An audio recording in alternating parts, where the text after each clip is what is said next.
Olá, pessoal. Hoje eu vou bater um papo com o Guilherme Brasil. Ele que está aprovado em quarto lugar no concurso SP Trans para o cargo de advogado pleno. Guilherme, eu quero agradecer a sua disponibilidade dessa entrevista. Você que também já deu uma entrevista por escrito, agora participando aqui em vídeo. Parabéns pela conquista. E para a gente já começar, eu queria que você se apresentasse para as pessoas que estão nos assistindo, falando de onde você é, se não se importar a sua idade, sua formação, acho que a gente já consegue imaginar, mas quando foi que você se formou em Direito? Boa noite, Thaís. Boa noite a todos. Meu nome é Guilherme, tenho 26 anos. Eu me formei em 2020 pela Universidade de São Paulo, em Direito. Desde então, foi basicamente essa a minha formação. Eu me graduei e logo depois eu comecei a advogar e estudar para concursos públicos. Uhum. E essa tem sido a trajetória. Eu vejo que quem faz direito já faz com pensamentos bem distintos, ou de fato quer advogar fugindo de concurso público, ou já faz pensando de fato desde o início em fazer concurso público. A sua faculdade foi pensando em concurso, foi algo que surgiu ali no meio do caminho, e quando que de fato ali pensando em mês, ano, foi o pontapé inicial nos estudos para concurso público?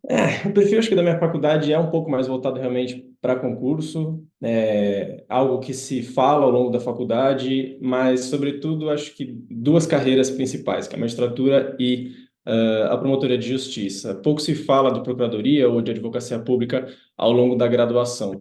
Eu, particularmente, estava indeciso, ao longo da graduação, não sabia se eu ia advogar, não sabia se eu ia arrumar para concurso. Acabei a faculdade, comecei a advogar. Eu acho que, enfim, acho que eu tive entraves naturais do próprio fim da graduação, teve pandemia no meio, enfim, foi um tempo muito difícil. Eu acho que todas essas circunstâncias acabaram me deslocando um pouco para o rumo do concurso. E eu, particularmente, consegui harmonizar um pouco os dois. Então, uma advocacia autônoma, um pouco mais tênue, vamos dizer assim, e, ao mesmo tempo, estudo para concursos, que foi uma coisa que acabou complementando a outra. Uhum. E o pontapé inicial que você considera de fato ali que virou concurseiro, foi quando? Eu lembro até hoje, foi janeiro de 22, se eu não me engano. 2021 foi um ano realmente complicado, né? Um ano muito forte de pandemia. E eu lembro que eu estava falando com um amigo justamente que estuda ainda hoje para magistratura. Hoje ele é escrevente aqui no TJ de São Paulo. E a gente estava falando sobre tomar essa decisão e, enfim, as inseguranças naturais que surgem disso. E aí ele falou que era uma boa ideia, me incentivou muito. Eu falei, então vamos nessa. Vou ingressar nessa vida de concurseiro. Vai ser doloroso, mas tomara que dê algum fruto. E então foi exatamente isso. Foi no comecinho de 2022 que eu tomei essa decisão de fazer uma advocacia um pouco diferente, autônoma, e ingressar nos estudos. Uhum. Virada de ano, virada de mês e segundas-feiras, né, são sempre aí muito comuns para se começar aí uma virada de chave na vida de alguma forma. E a escolha da carreira, né? O que que é o seu foco, o seu objetivo? Quais os concursos que você fez até então? Quais suas experiências de aprovação? Bom, acho que a decisão de começar a estudar, ela veio concomitante à decisão da carreira. Eu não tive muita dúvida de qual carreira escolher, quando eu comecei a estudar. Acho que por um motivo até de intimidade ou até de preferência de algumas matérias. Claramente eu não tinha uma base suficiente em civil e penal para ir para magistratura ou para procuradoria de justiça. Então, eu acabei vendo o que mais combinava comigo, o que mais eu me afeiçoei ao longo da graduação. E, sem sombra de dúvida, as matérias que compõem o núcleo, que a gente chama de núcleo duro, da Procuradoria ou da Advocacia Pública de maneira geral, me eram muito mais simpáticas, vamos dizer assim. Parte de processo civil, tributário, constitucional, próprio administrativo. Não sei, eram matérias que combinavam comigo. E, a partir disso, foi um caminho até natural escolher pelas carreiras de advocacia pública. Então, foi mais ou menos essa minha escolha. Foi até uma escolha um pouco por exclusão. Era aquilo que eu acabava me encaixando mais, eu acabava trabalhando mais com tributário, foi ao longo da graduação. Então, eu tive um pouco de contato no trabalho com as procuradorias. Então, não sei, acabei gostando, acabei me encantando com a coisa. Uhum. E as experiências de aprovação? Essa foi a primeira? Perfeito. Não, na verdade, quando eu comecei a estudar, eu fiz um concurso intermediário, de nível superior, mas um concurso intermediário no sentido de ser um cargo temporário, inclusive o cargo que eu estou até hoje, e sou muito grato por absolutamente todo mundo que eu conheci e todas as experiências que eu tive, que foi justamente a residência na PGM São Paulo. Eu tive a oportunidade de trabalhar com auditores fiscais, e com procuradores, de conhecer a carreira por dentro, e conhecer o serviço público por dentro, que foi muito gratificante, muito edificante também. Foi a primeira prova que eu fiz, deu uma baita sorte, e desde então eu consegui estudar até com uma certa segurança do próprio concurso intermediário. Desde então eu fiz várias outras provas, ao longo de 2023, 2024, Infelizmente, eu tive vários fracassos, alguns sucessos. Uma prova também que foi aprovado foi a Procuradoria da USP, Procuradoria-Geral da USP, né, Procuradoria Autárquica. Mas infelizmente eu fiquei fora do número de vagas. Então, eu estou aprovado, mas estou esperando. Quem sabe, no tempo de validade do concurso, pode ter disponibilidade de uma vaga, eu não sei. Inclusive, se surgir a vaga, eu estou mais do que disposto a assumi-la. E outras aprovações, acho que foi isso, foi isso. Outros concursos eu fiquei muito próximo com as provas da AGU, prova da PGM São Paulo, PGF, fiquei próximo, mas infelizmente não consegui êxito. Uhum.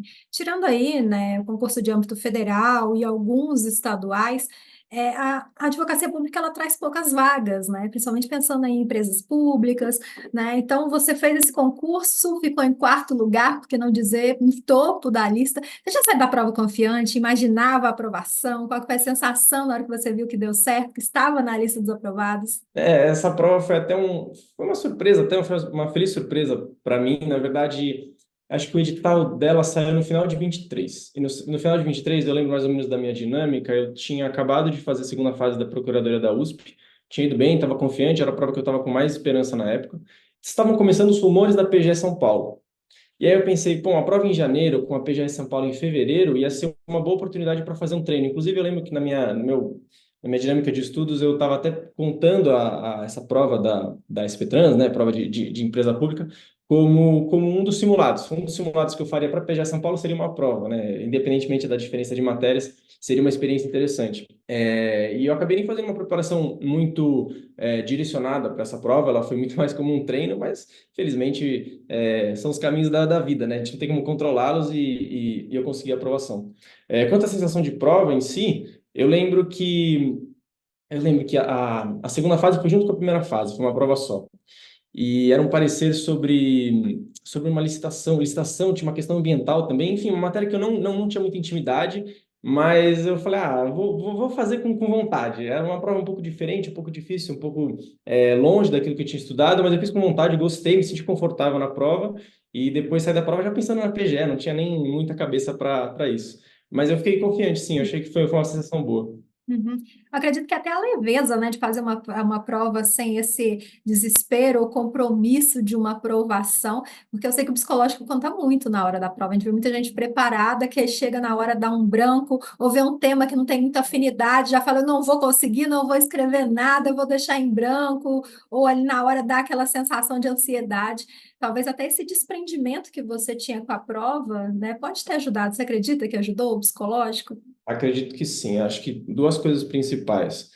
Por mais que eu não tivesse uma preparação específica para essa prova, é que a gente não consegue palpar isso com muita firmeza, mas existe um conhecimento acumulado, justamente por causa do estudo, que, como eu falei, não é muito sensível, mas ele se demonstra nas provas. Então, de repente, as aprovações começam a vir, as segundas fases começam a vir, e você às vezes nem entende por quê. Você às vezes nem fez uma preparação tão grande, não estava nem tão focado, mas, de novo, existe uma densificação do conhecimento que lhe permite esse tipo de resultado. E isso é muito legal, isso é muito interessante. E quanto à leveza, concordo. Eu acho que eu estava tranquilo para a prova, não era nenhum dos meus grandes objetivos. Eu lembro que caiu uma chuva, um toró no dia, e acho que foi gostoso. Eu acho que a sala ficou mais tranquila, foi uma experiência boa, sem sombra de dúvida. Uhum. Agora vamos falar da preparação propriamente dita, né? Primeiro da escolha do material. Como que você conheceu a estratégia? O que te fez chamar a atenção no material a ponto de você decidir escolher o estratégia como seu parceiro nessa sua caminhada? Certo. Eu conheci estratégia foi no último ano da graduação. Acho que foi 2020. Eu estava tendo que estudar para a OAB, eu estava meio perdido, não sabia que tipo de material seguir. Tinha um pessoal que falava em revisões de véspera, mas eu queria alguma coisa um pouco mais longa. E aí, não sei se algum amigo me recomendou ou se foi o próprio algoritmo da internet que me mandou um vídeo no YouTube de vocês. E aí eu assisti, comecei a consumir algumas aulas de forma gratuita mesmo e gostei, consegui, enfim, ser aprovado na OAB, foi uma coisa muito tranquila, muito fácil. E aí, quando eu voltei para estudar, de fato, para concursos, depois em 2022, né, um ano depois de formado, eu acho que a referência que eu tinha era o estratégia. Era mais ou menos a referência que eu tinha uma certa familiaridade, talvez, com os professores, que alguns professores dão aula em matérias diferentes. Então, acho que essa proximidade que eu construí lá atrás me ajudou, me gerou uma certa naturalidade em escolher o material de vocês. E aí, só depois, realmente, quando quando eu comecei a estudar de fato para a carreira jurídica, que eu tive contato com material escrito, mas não sei, acho que foi tranquilo, foi uma adaptação muito fácil. Quanto a outras, enfim, outras plataformas, eu admito que eu nunca tive contato.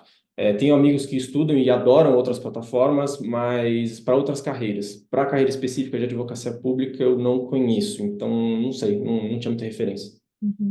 A sua base foram os PDFs, as videoaulas, chegou a utilizar outras ferramentas? Bom, acho que é até um uníssono entre os professores de estratégia que o material escrito, né, os PDFs são, acho que o melhor custo-benefício. Então, é um material muito completo, é um material que apresenta, enfim, todo o conteúdo à disposição e importante para o certame. Então, minha base de estudo sempre foi o material escrito, né? Eu sentava, enfim, nas minhas horas de estudo, eram prefeitibilizadas justamente pelo material escrito, mas eu nunca deixei de ver as videoaulas, sobretudo, acho que quando tem as campanhas do Estratégia, quando estamos perto do edital, ou enfim, uma data específica, sempre tem algumas videoaulas que sempre achava muito enriquecedor, sobretudo por causa da métrica de tempo. Então, chegando no final do dia, à tardinha, assim, quando eu começava a ficar um pouco mais cansado, eu jogava uma videoaula para poder mudar um pouco o foco, mudar um pouco o instrumento de estudo, e isso me ajudava também até um pouco mais de longevidade. E uma Uhum. outra ferramenta também que eu sempre usei foi o sistema de questões, né? Que, enfim, tem uma banca gigantesca de questões, é bom para fazer simulado, para fazer também uma certa fixação do conteúdo, que sempre foi interessante. Uhum. Concurseiro adora isso, horas líquidas, né? Você contava quanto tempo você estudava por dia, o que que mudava no pré-edital, no pós-edital, dia de semana, final de semana? A diferença acho que de pré-edital e pós-edital é a intensidade, sem sombra de dúvida. Eu nunca fui muito de contar a hora líquida ou ficar com o cronômetro do lado. Minha ideia sempre foi fazer turnos de estudo. Então, geralmente no pré-edital, quando não tinha nenhuma prova à vista, eu tentava fazer 2 turnos de estudo por dia e pegar mais leve no final de semana. Tentar fazer questões ou fazer revisão de jurisprudência que tem semanalmente, tentava concentrar isso no final de semana. Agora, quando vinha pós-edital e a gente se aproximava das provas, aí não tinha muito para onde fugir. Precisava intensificar, tentar fazer 3 turnos, tentar fazer cada turno uma matéria, mais ou menos, turnos de 2 a 3 horas. É, e aí, infelizmente, também tinha que comer um pouco no final de semana, sábado. Tentava reservar sexta-feira à noite, domingo, para ficar com a minha família, tentar fazer as coisas que eu gosto. Nunca deixei de fazê-las, mas, obviamente, que elas, em parte, foram sacrificadas, pelo menos do ponto de vista de tempo. Mas é natural, acho que é natural a diferença de intensidade que a gente dedica a depender justamente da proximidade do certame. Uhum. Como que você montou seu cronograma? Você fazia, estudava por ciclos, de acordo ali com o seu humor no dia, onde você encaixava as revisões também, né? Que é uma parte muito importante do processo de aprendizagem do estudo para concurso. Sim, na verdade, acho que a organização do estudo sempre foi uma coisa que eu prezei muito que me fosse entregue. Eu acho que sempre foi um produto que eu gostei muito. Eu particularmente gosto de ser organizado, mas eu sou um pouco inseguro para me organizar por conta, entende? Então, eu lembro que no começo eu fazia os ciclos que acho que tinha aquelas trilhas, né? Chamam as trilhas do Estratégia, que tinha basicamente uma organização, se não me engano, era semanal, e com base nisso eu pegava e montava o meu dia a dia. Então, eu tentava pegar tudo aquilo que estava planejado para aquela semana, para o meu estudo, em questão de matérias e de conteúdo, e organizava o meu dia. Pegava uma agenda em papel mesmo e dividia tudo dia por dia para, enfim, para poder me organizar e poder ficar até mais tranquilo. Sempre uma coisa que me ajudou muito também a reduzir a ansiedade, esse tipo de planejamento. Eu costumava fazer as revisões mais aos finais de semana, ou até mesmo durante a semana quando sobrava. Então, sei lá, se algum dia eu conseguia imprimir um pouco mais de horas de estudo, eventualmente um dia ficaria um pouco mais vazio. E aí esse dia eu completava. Então, era uma forma também de preencher a semana, por mais que eu conseguisse ter um pouco mais de intensidade. Uhum. E essa revisão era através de questões, de algum material personalizado que você fazia, através de grifos, resumos, mapas mentais? Eu, particularmente, nunca fui muito fã do grifo, não sei, acho que o material fica feio, bagunçado, mas enfim, foi uma questão minha. Então, geralmente eu fazia a revisão por questões, eu sempre gostei muito das questões para fazer revisão, ou eventualmente também das videoaulas, quando, enfim, sobrava tempo, era uma forma também de revisitar o material com uma perspectiva um pouco diferente, um instrumento diferente, né, que é o professor falando, então, de fato com o professor. Mas, quando em pós-edital, a própria lógica de estudo muda um pouco. Então, eu acho que a revisão acabava sendo o próprio estudo da matéria, mas pelo material resumido enfim, que a plataforma sempre disponibiliza. Uhum. Então, era a mesma matéria, só que com um viés mais resumido, isso naturalmente ajudava nas revisões. Uhum. Tem ideia de quantas questões você resolveu aí durante a sua preparação? Para você, qual que é a importância de resolver questões? O número de questões eu acho muito complicado. Eu lembro que, bom, em pós-edital, toda semana tinha que pelo menos fazer um simulado, não um simulado, como eu posso dizer, formalmente um simulado ou uma prova passada, mas uma coleção, né, uma coletânea de questões que compusesse um simulado. Então, geralmente, umas 100 questões por semana, pelo menos, acabava fazendo. Isso em pós-edital, né? Em pré-edital era mais tranquilo. Eu acho que daria para fazer as questões conforme a matéria ia avançando. Mas eu acho que a importância da questão é justamente essa. É uma forma de revisão muito salutar, porque você consegue ter o contato com a matéria, aprender aquele conteúdo e depois ter um segundo contato muito mais direcionado para o certame. Porque, feliz ou infelizmente, fazer a prova é fazer questão. Independentemente do quão denso ou quão interessante seja a matéria, quem passa na prova é quem acerta a questão. Então, é muito importante você ter esse tipo de contato com o perfil da banca, com o tipo de linguagem que é usada, com o tipo de, enfim, pegadinha ou de forma com que as bancas costumam examinar o candidato. Então, acho que a questão é justamente essa, é aprender a forma de fazer prova e também de revisitar a matéria. Uhum. Eu não sei no seu caso, né, se houve períodos de interseção, de estar numa fase numa prova e outra em vista, mas de forma geral, né, os concursos das carreiras jurídicas, alguns poucos têm uma fase só, outros têm duas que podem ser no mesmo dia, como foi o concurso da SP-Trans, outros são inúmeras fases aí, como objetiva, discursiva, oral. Como que é a sua preparação para as diferentes fases do concurso? Você sempre está fazendo uma preparação simultânea? Você, quando é o caso, espera passar uma fase para poder se preocupar com a outra, uma coisa de cada vez?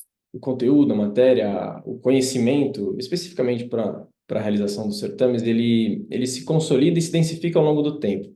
Então, eu acho que uma preparação pré-edital, até uma pós-edital, ela vai abranger grande parte daquele conhecimento que vai ser levado durante todas as fases. Mas, sem sombra de dúvida, quem não passa na prova objetiva não tem nem capacidade de fazer as demais fases. Então, sem sombra de dúvida que a preparação ela tem que começar pela prova objetiva. Passada essa fase, quando, obviamente, as provas são em datas diferentes, aí sim eu acho que é possível dedicar um tempo realmente intenso à preparação para uma segunda fase, à preparação para uma fase discursiva, como eu fiz na própria SP-Trans ou na própria PGUSP, que teve uma diferença de data entre as provas.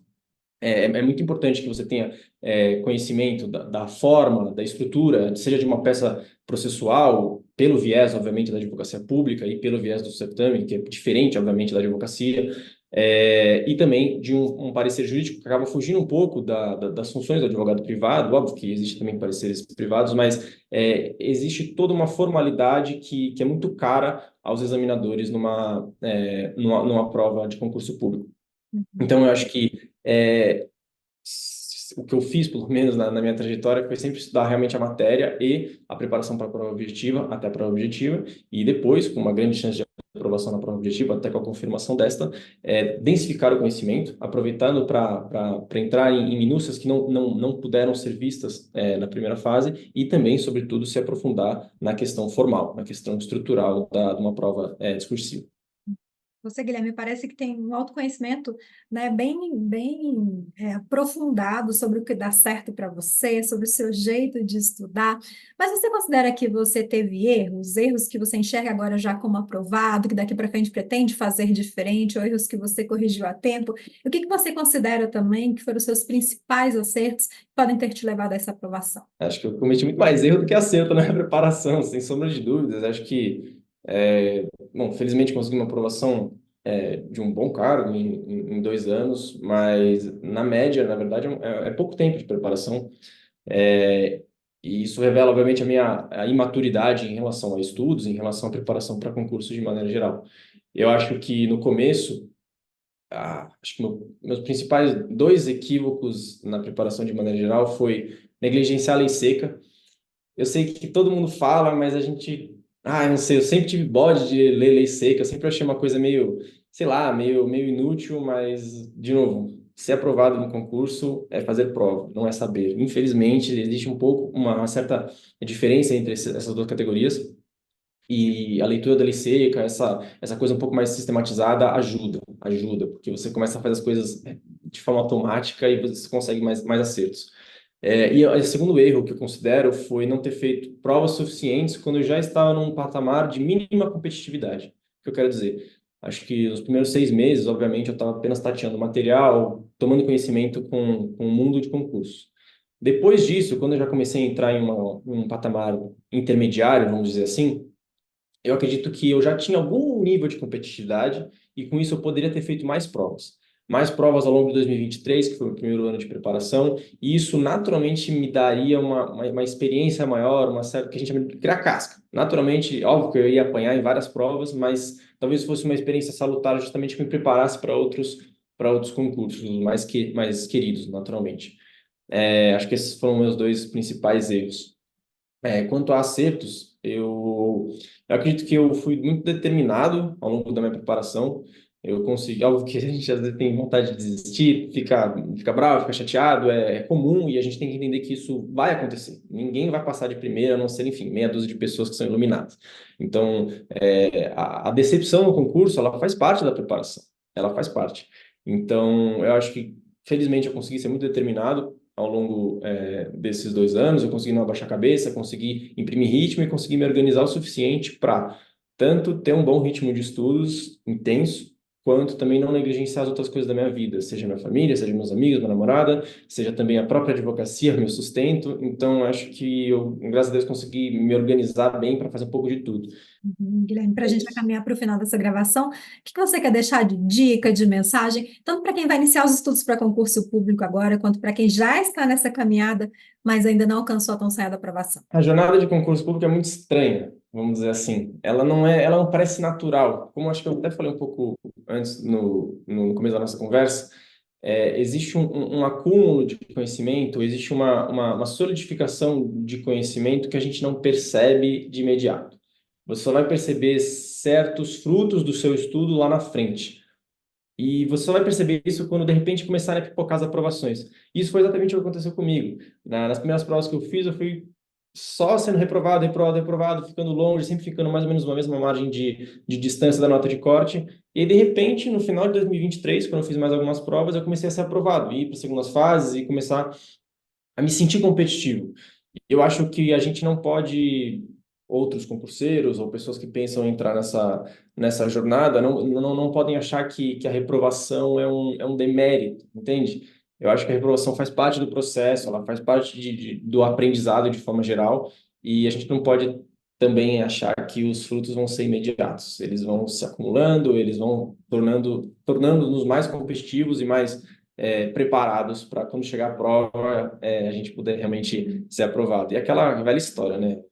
O concurseiro não escolhe a prova escolhe o concurseiro. E por incrível que pareça, de novo, eu não acreditava nisso, não acreditava, eu era relutante. Mas é verdade. Tem algumas coisas que a gente ouve no comecinho. Eu lembro de ouvir em 2022 e falar, não é possível, não é possível, eu vou fazer diferente. E não é. A coisa é um pouco mais sistemática, então tem que ter calma. Tem que ter calma, tem que confiar no processo, que uma hora vai dar certo. Você começa a bater na porta, bater na porta, bater na porta, uma hora vão te deixar entrar. E é assim que funciona. Aí vem aprovação, vem pedido de entrevista também. Então, Guilherme, quero agradecer mais uma vez pela sua disponibilidade e parabéns pela conquista. Eu que agradeço. Muito obrigado. Boa noite. Boa noite, obrigada. O pessoal que está nos assistindo, quiser conferir a entrevista por escrito do Guilherme, conferir outras entrevistas, também ficar por dentro de tudo que está acontecendo no mundo dos concursos, é só acessar nosso site, estratégiaconcursos.com.br. Um grande abraço e até a próxima. Tchau, tchau.